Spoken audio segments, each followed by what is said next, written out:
Komisija za preprečevanje korupcije je že vzela pod drobnogled sporno novelo tobačnega zakona zaradi nenavadnih okoliščin, v katerih je nastal ta dokument. Zahtevali ste v skladu z zakonodajo in z možnostmi, ki so na voljo, vpogled v dokumente, ki jih ima KPK na voljo. Kaj so ti pokazali? Mi smo v bistvu že takoj, ko je predlog prišel ven, ugotavljali, da so določene obrazložitve zelo sumljive in da po vsej verjetnosti prihajajo strani tobačne industrije.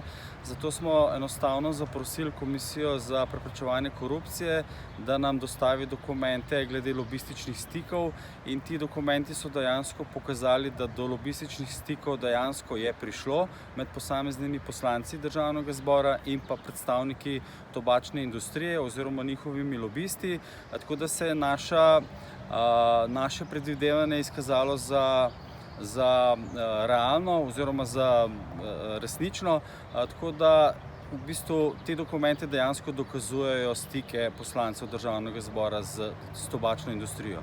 In tudi glede na gradivo, ki je bilo posredovano s strani tobačne industrije poslancem, in to smo tudi dobili v vpogled strani Komisije za preprečevanje korupcije, kaže, da so veliko obrazložitev oziroma dejstev, trditev poslanci dobesedno prekopirali iz gradiva tobačne industrije v predlog zakonov oziroma v obrazložitve.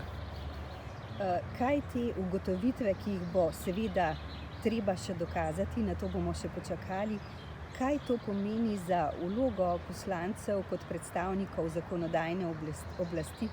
So ti sploh še lahko legitimni? Mi mislimo, da so v bistvu poslanci s tem, ko so se povezali na tak način s tobačno industrijo, izgubili vso moralno integriteto v naši državi kot predstavniki ljudstva, ker nenazadnje bi oni morali ščititi zdravje in blagostanje ljudi napram nezdravim industrijam. Sploh tobačna industrija vemo, da je ena od najbolj smrtonosnih industrij na svetu, tako da takšno paktiranje z nezdravo oziroma smrtonosno industrijo se nam zdi nesprejemljivo, in po našem prepričanju so ti poslanci, ki so podpisali to pobudo, izgubili vso moralno integriteto. Še več, nekateri izmed njih so celo člani odbora za zdravstvo, in ta odbor naj bi bil tisti vrhovni organ parlamenta, ki bi moral ščititi zdravje ljudi pred interesi nezdrave industrije, in to nas v bistvu še najbolj skrbi od vsega, da v bistvu ti ljudje predstavljajo ljudstvo z vidika zaščite zdravja in so podpisniki pobude, ki je več kot očitno naperjena proti zdravju ljudi. Pravzaprav se zdi neverjetno, da poslanci te svoje nespretne in precej prozorne poteze niso umaknili novele tobačnega zakona, kajti odbor za zdravstvo, sklican za ponedeljek, vendarle bo. Kaj pričakujete od odločanja Državnega zbora tokrat in tudi kasneje? Mi seveda od odbora za zdravstvo pričakujemo, da bodo pobudo umaknili oziroma glasovali proti tej pobudi oziroma predlogu spremembe zakona.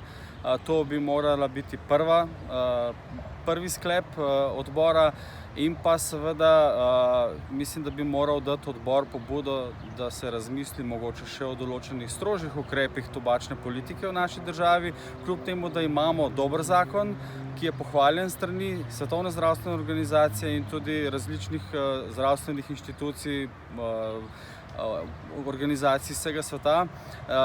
So še vedno rezerve pri obvladovanju te kuge 20. in očitno tudi 21. stoletja, ker odbor za zdravstvo je namenjen temu, da sprejema strožje ukrepe, tako tobačne kot alkoholne politike in vse ostale povezane politike z zdravjem.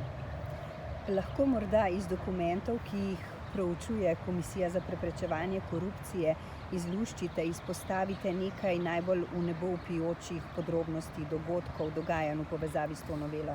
Ja, najbolj zanimivo dejstvo je, mi smo v bistvu bili malo vsi skupaj zavedeni na začetku, ker je pobuda oziroma prvo podpisani bil gospod Jernej Vrtovec iz Nove Slovenije. Ti dokumenti KPK-ja pa v bistvu kažejo, da so nekateri drugi, povsem drugi posamezniki oziroma poslanci državnega zbora vodili to zgodbo v ozadju in to nas je v bistvu najbolj presenetilo, da se dejansko pojavljajo imena, katere v bistvu v smislu te zgodbe sploh ne bi pričakovali. Oziroma nekateri, strani Liste Marjana Šarca je glavni, ki je imel stike s tobačno industrijo oziroma njihovimi lobisti, prav vodja poslanske skupine Brane Golubović, in pa tako kot smo že večkrat doživeli, strani vpliva morebitnih povezav z alkoholno industrijo, je tokrat v povezavi s tobačno industrijo se pojavil tudi ponovno Jani Möderndorfer iz stranke SMC.